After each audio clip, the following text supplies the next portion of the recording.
Profetas e Reis, capítulo 34. Jeremias. Entre os que tinham esperado um permanente reavivamento espiritual como resultado da reforma levada a efeito por Josias, estava Jeremias, chamado por Deus para o ofício de profeta, quando ainda jovem, no 13º ano do reinado de Josias. Membro do sacerdócio levítico, Jeremias havia sido educado desde a infância para a santa função. Nesses felizes anos de preparação, pouco imaginava ele que havia sido consagrado desde o nascimento para ser um profeta às nações. E quando veio o divino chamado, ele se sentiu oprimido com o senso de sua indignidade. "Ah, Senhor!" exclamou ele. "Eis que não sei falar, porque sou uma criança." Jeremias capítulo 1, versos 5 e 6. Na juventude de Jeremias, Deus viu alguém que seria fiel a seu encargo e que permaneceria pelo direito contra a grande oposição. Na meninice, ele se provara fiel e agora enfrentaria durezas como bom soldado da cruz. "Não digas, eu sou uma criança", ordenou o Senhor ao seu escolhido mensageiro, "porque aonde quer que eu te enviar, irás, e tudo quanto te mandar, dirás. Não temas diante deles, porque eu sou contigo para te livrar. Tu, pois, cinge os teus lombos, e levanta-te, e dize-lhes tudo quanto eu te mandar. Não desanimes diante deles, porque eu farei com que não temas na sua presença. Porque eis que te ponho hoje por cidade forte, e por coluna de ferro, e por muros de bronze, contra toda a terra, contra os reis de Judá, contra os seus príncipes, contra os seus sacerdotes e contra o povo da terra, e pelejarão contra ti, mas não prevalecerão contra ti, porque eu sou contigo para te livrar." Jeremias capítulo 1, versos 7, 8 e versos 17 a 19. Por 40 anos, Jeremias devia estar diante da nação como testemunha da verdade e da justiça. Num tempo de apostasia sem paralelo, devia ele exemplificar na vida e no caráter e adoração do verdadeiro Deus.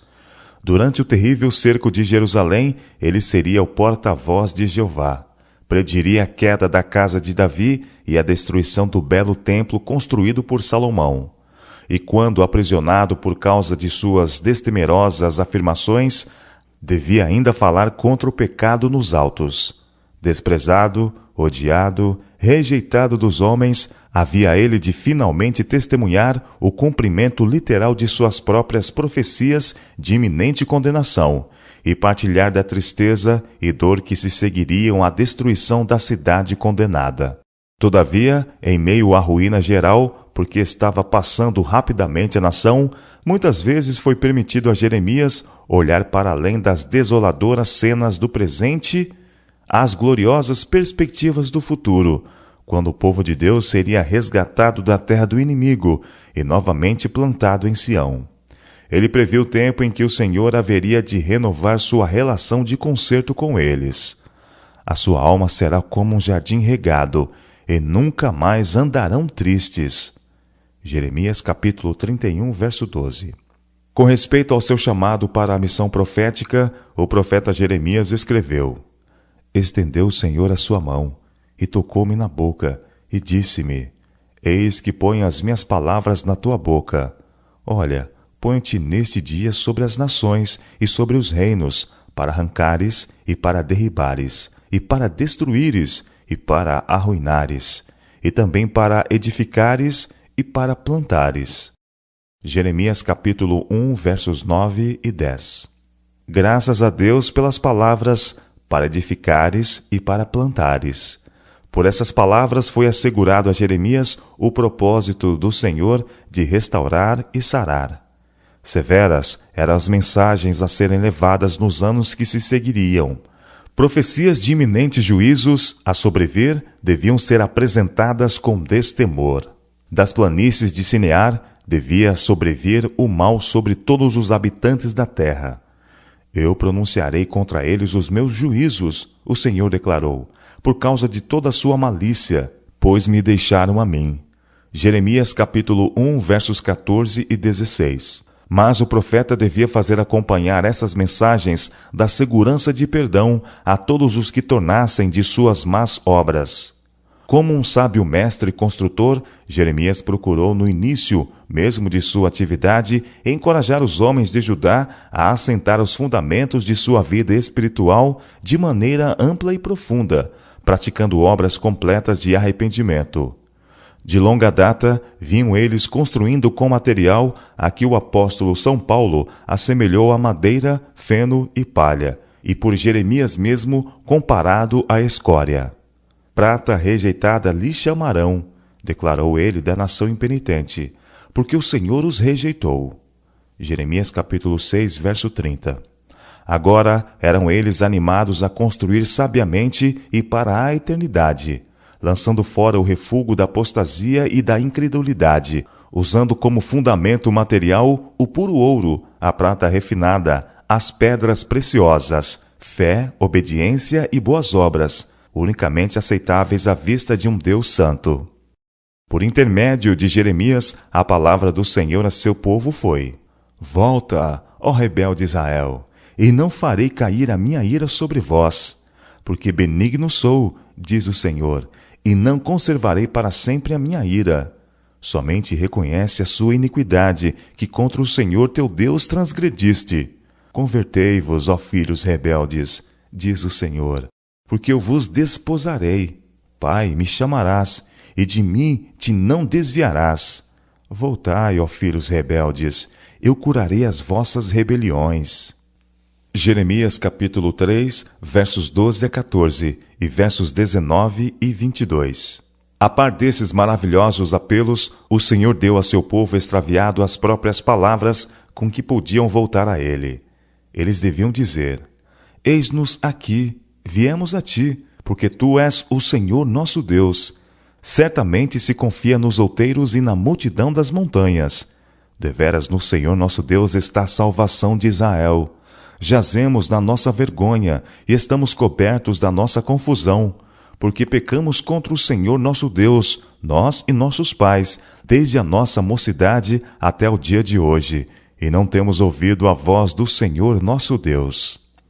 Jeremias capítulo 3, versos 22 a 25.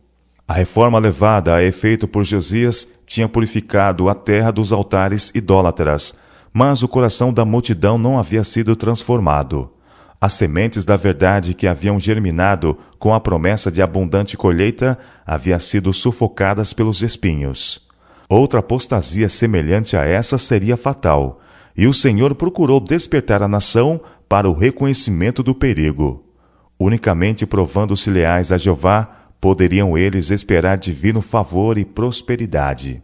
Jeremias chamou-lhes repetidamente a atenção para os conselhos dados em Deuteronômio, mais que qualquer outro profeta, deu ele ênfase aos ensinos da lei mosaica e mostrou como esses ensinos poderiam levar à mais alta bênção espiritual para a nação e a cada coração individualmente. Perguntai pelas veredas antigas, qual é o bom caminho, e andai nele, suplicou, e achareis descanso para as vossas almas. Jeremias capítulo 6, verso 16. Numa ocasião, por ordem do Senhor, o profeta se pôs numa das principais entradas da cidade, e aí apelou para a importância da santificação do sábado.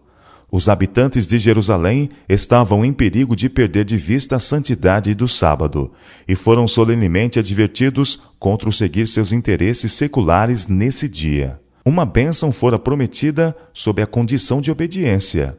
Se diligentemente me ouvirdes, o Senhor declarou, e santificardes o dia de sábado, não fazendo nele obra alguma, então entrarão pelas portas desta cidade reis e príncipes, assentados sobre o trono de Davi, andando em carros e montados em cavalos, eles e seus príncipes, os homens de Judá, e os moradores de Jerusalém, e esta cidade será para sempre habitada. Jeremias capítulo 17, versos 24 e 25. Esta promessa de prosperidade como recompensa de obediência foi acompanhada por uma profecia de terríveis juízos que cairiam sobre a cidade caso seus habitantes se provassem desleais a Deus e sua lei. Se as admoestações para a obediência ao Senhor Deus de seus pais e a santificação de seu dia de sábado não fossem atendidas, a cidade e seus palácios seriam totalmente destruídos pelo fogo. Assim o profeta manteve-se firmemente ao lado dos sãos princípios do reto viver, tão claramente esboçados no livro da lei.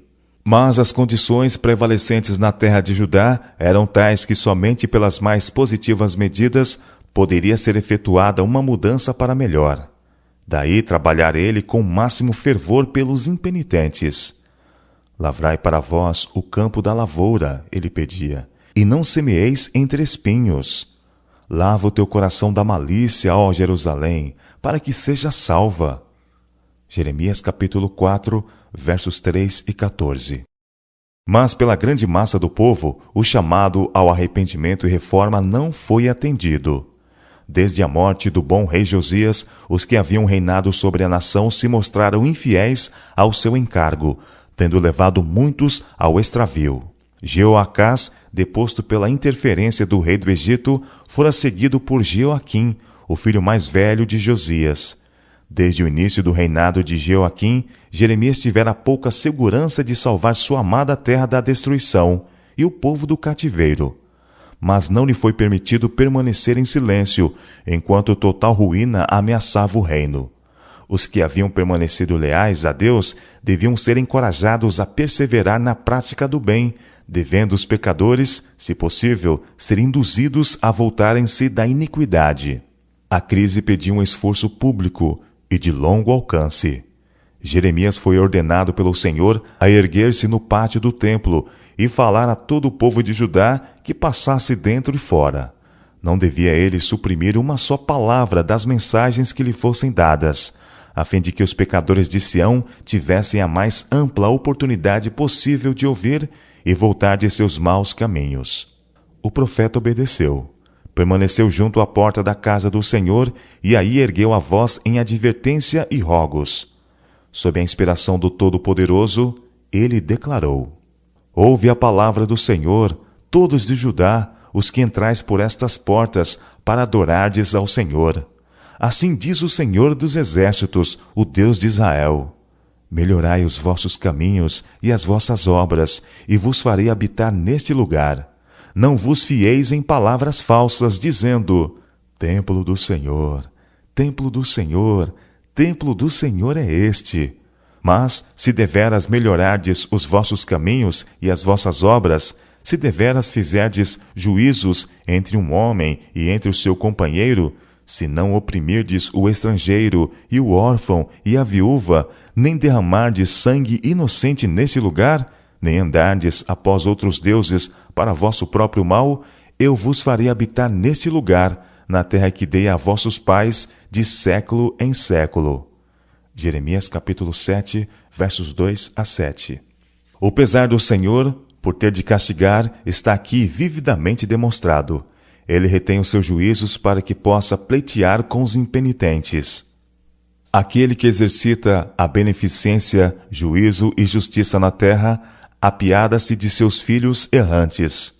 Por todas as maneiras possíveis, busca ensinar-lhes o caminho da vida eterna. Ele tirara os israelitas do cativeiro para que lhe pudessem servir a ele, o único Deus vivo e verdadeiro. Embora eles tivessem andado longo tempo na idolatria, menosprezando suas advertências, ele, contudo, declarara sua disposição de procrastinar o castigo, concedendo ainda outra oportunidade para arrependimento. Ele deixa claro o fato de que somente mediante a mais integral reforma do coração poderia a condenação impendente ser evitada. Em vão seria a confiança que depositassem no templo e seus serviços. Ritos e cerimônias não podiam expiar o pecado. Embora declarassem ser o escolhido povo de Deus, unicamente a reforma do coração e dos atos da vida o salvaria dos inevitáveis resultados da continuada transgressão.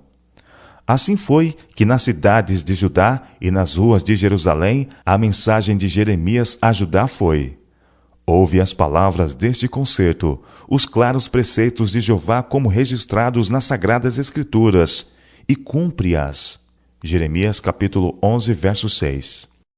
E esta é a mensagem que ele proclamou ao estar nos pátios do templo no início do reinado de Jeoaquim. A experiência de Israel, desde os dias do Êxodo, foi ligeiramente revivida. O concerto de Deus com eles tinha sido: dai ouvidos à minha voz, e eu serei o vosso Deus, e vós sereis o meu povo, e andai em todo o caminho que eu vos mandar, para que vos vá bem. Aberta e repetidamente havia este concerto sido quebrado. A nação escolhida tinha andado nos seus próprios conselhos, no propósito do seu coração malvado, e andaram para trás, e não para diante. Jeremias capítulo 7, versos 23 e 24. Por que, o Senhor inquiriu, se desvia este povo de Jerusalém com uma apostasia contínua? Jeremias capítulo 8, verso 5. Na linguagem do profeta, era porque eles não haviam obedecido à voz do Senhor seu Deus e tinham recusado a ser corrigidos. Já pereceu a verdade, lamentou ele, e se arrancou da sua boca. Até a cegonha no céu conhece os seus tempos determinados, e a rola, e o grou, e a andorinha observam o tempo de sua arribação. Mas o meu povo não conhece o juízo do Senhor. Porventura, por estas coisas não os visitaria? Diz o Senhor, ou não se vingaria a minha alma de gente como esta? Jeremias capítulo 7, versos 28, capítulo 8, verso 7 e capítulo 9, verso 9.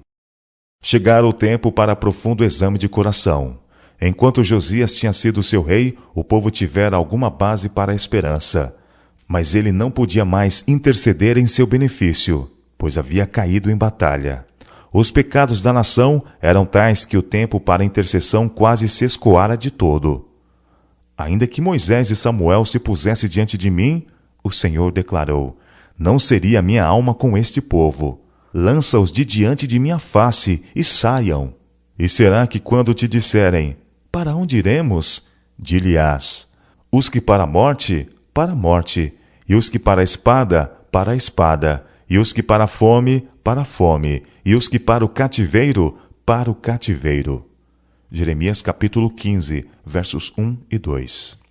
Uma recusa de ouvir o convite de misericórdia que Deus estava agora oferecendo atrairia sobre a impenitente nação os juízos que haviam caído sobre o reino do norte de Israel havia mais de um século antes.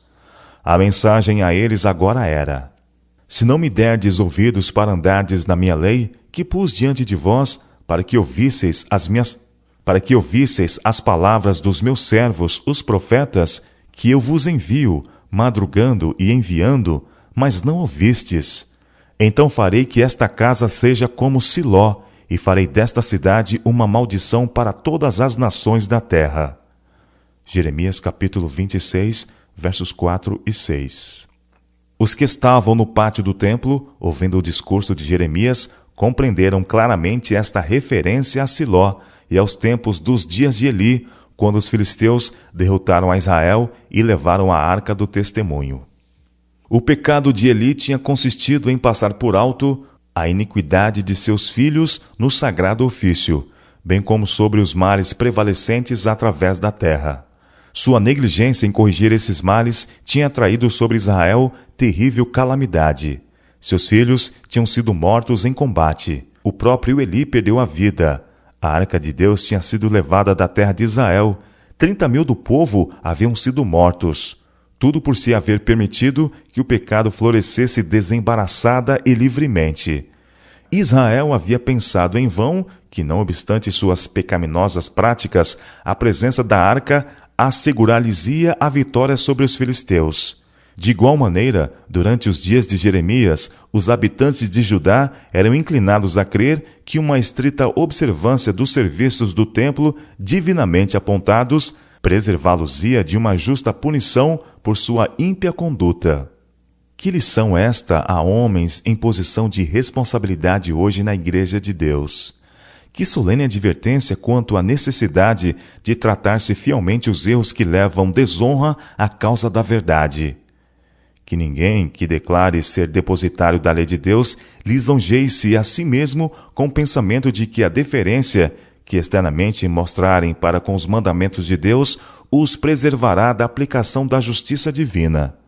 que ninguém se recuse a ser reprovado pela prática do mal, nem acuse os servos de Deus por serem demasiado zelosos em procurar limpar o campo de ofertas maléficas. Um Deus que odeia o pecado apela aos que se declaram guardadores de sua lei, a que se afastem de toda a iniquidade. A negligência em se arrepender e render voluntária obediência acarretará sobre homens e mulheres hoje tão sérias consequências como as que vieram sobre o antigo Israel. Há um limite além do qual os juízos de Jeová não podem mais ser detidos. A desolação de Jerusalém nos dias de Jeremias é uma solene advertência ao moderno Israel de que os conselhos e advertências dados por meio de instrumentalidades escolhidas não podem ser desrespeitados impunemente. A mensagem de Jeremias aos sacerdotes e povo despertou o antagonismo de muitos.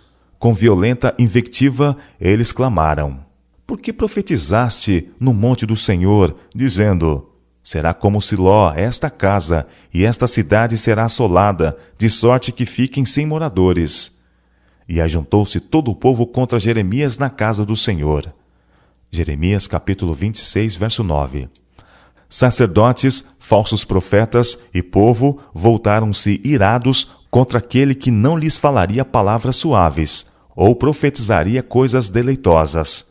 Assim foi a mensagem de Deus desprezada e seu servo ameaçado de morte.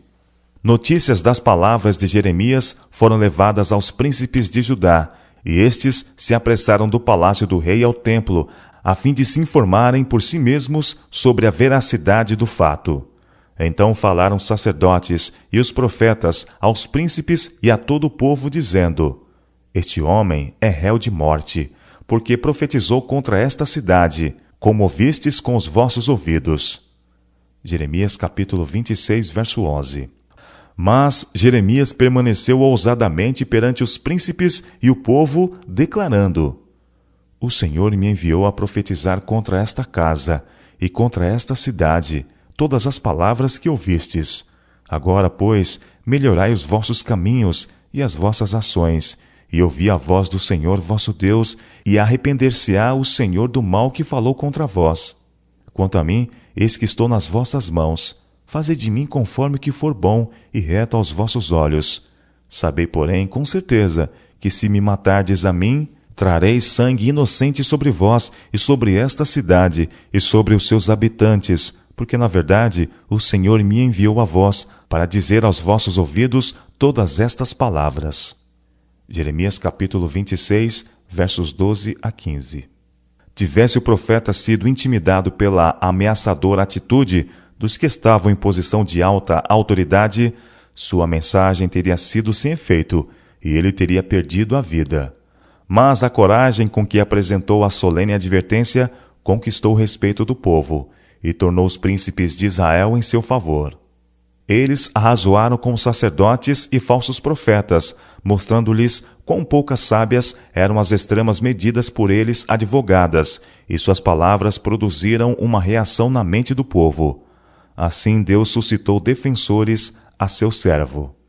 Os anciãos uniram-se igualmente no protesto contra a decisão dos sacerdotes sobre a sorte de Jeremias.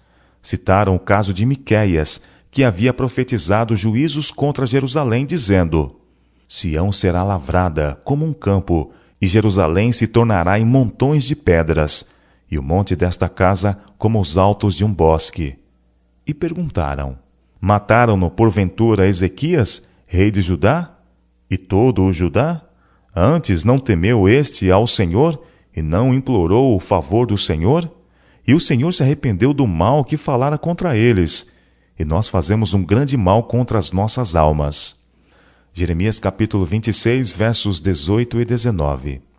Graças aos apelos desses homens de influência, a vida do profeta foi poupada, embora muitos dos sacerdotes e falsos profetas, incapazes de enfrentar as condenadoras verdades que ele proferia, alegremente o teriam levado à morte sob pretexto de sedição.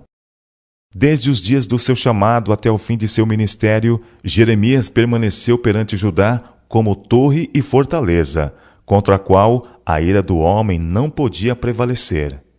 "Pelejarão contra ti, o Senhor prevenira seu servo, mas não prevalecerão contra ti, porque eu sou contigo para te guardar, para te livrar deles, diz o Senhor. E arrebatar-te-ei da mão dos malignos, e livrar-te-ei da mão dos fortes. Jeremias capítulo 6, verso 27, e capítulo 15, versos 20 e 21. De natureza tímida e recolhida, Jeremias ansiava pela paz e quietude de uma vida de retraimento, onde não precisasse testemunhar a continuada impenitência de sua amada nação. Seu coração era torturado de angústia pela ruína operada pelo pecado. Oxalá a minha cabeça se tornasse em águas e os meus olhos numa fonte de lágrimas. Ele lamentava. Então choraria de dia e de noite os mortos da filha do meu povo. Oxalá tivesse no deserto uma estalagem de caminhantes, então deixaria o meu povo e me apartaria dele. Jeremias capítulo 9, versos 1 e 2. Cruéis eram os motejos que ele fora chamado a suportar. Sua alma sensível era lanceada impiedosamente pela seta do escárnio, desferidas contra ele por aqueles que lhe desprezavam as mensagens e consideravam levianamente o peso que ele sentia pela conversão deles. Fui feito um objeto de escárnio para todo o meu povo, e a sua canção todo dia, declarou ele. Sirvo de escárnio todo dia, cada um deles zomba de mim. Todos os que têm paz comigo aguardam o meu manquejar, dizendo: bem pode ser que se deixe persuadir. Então prevaleceremos contra ele e nos vingaremos dele. Lamentações capítulo 3, verso 14 e Jeremias capítulo 20, versos 7 e 10. Mas o fiel profeta era diariamente fortalecido para resistir. Mas o Senhor está comigo como um valente terrível. Ele declarou com fé. Por isso tropeçarão os meus perseguidores e não prevalecerão. Ficarão muito confundidos, como se não houveram prudentemente, terão uma confusão perpétua que nunca se esquecerá. Cantai ao Senhor, louvai ao Senhor, pois livrou a alma do necessitado da mão dos malfeitores. Jeremias capítulo 20, versos 11 e 13. As experiências pelas quais Jeremias passou nos dias de sua juventude e também nos posteriores anos de seu ministério ensinaram-lhe a lição de que não é do homem o seu caminho, nem do homem que caminha o dirigir os seus passos. Ele aprendeu a orar. Castiga-me, ó Senhor, mas com medida, não na tua ira, para que não me reduzas a nada. Jeremias capítulo 10, versos 23 e 24. Quando chamado a beber o cálice da tribulação e tristeza, e quando em sua miséria era tentado a dizer: já pereceu a minha força, como também a minha esperança no Senhor, recordava as providências de Deus em seu favor, e triunfantemente exclamava: as misericórdias do Senhor são a causa de não sermos consumidos, porque as suas misericórdias não têm fim. Novas são cada manhã. Grande é a tua fidelidade. A minha porção é o Senhor, diz a minha alma. Portanto, esperarei nele. Bom é ter esperança e aguardar em paz a salvação do Senhor. Lamentações capítulo 3, versos 18 e versos 22 a 26.